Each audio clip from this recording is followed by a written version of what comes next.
mano, qué aburrimiento, weón. Sí, Las temporadas de man. diciembre están como que aburridoras, weón. Sí, mano, Vamos a y hacer- deja de decir huevón, no, hombre. ¿Qué vamos a hacer? Mano, Granujo va a hacer la fogata del diablo. ¿Sí? ¡Ganoso! Ah, bueno, vamos, mano, pero nos quemamos. No, mano, eso no pasa nada. Mira, confío en usted. El que se asusta se quema. Ah, listo.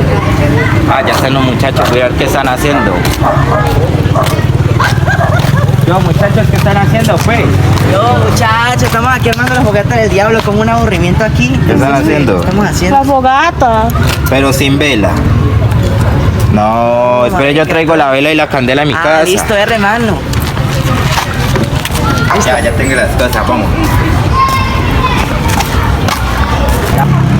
Muchachos, ya tengo las cosas, vean. Ah, ya está, mi papacho. Eso era lo que nos faltaba, hermano. Presta la vela. Pero préndala primero. Préndala primero. Préndela.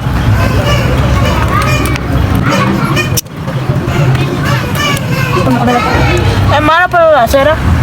Esa es la cera, muchachos. Ah, muchachos, eso no lo puedo hacer yo, pues. No, consigue, muchachos. Vamos a ver si conseguimos cerita. Pero yo soy como.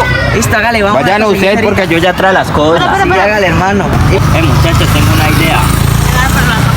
Pues va a tocar morderla. Ah, listo. Bueno, muchachos, ahí sale un pedazo, pues.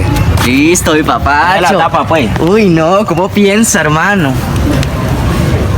¿Cómo hace ese cerebrito? Te da para tanto. Sí, obvio.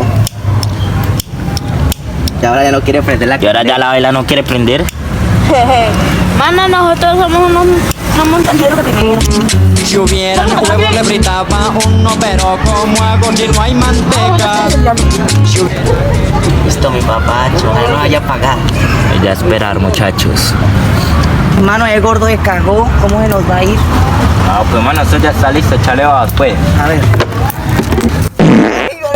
No sirvió para nada, no. Como aquí está el bobo, claro, como aquí está el bobo.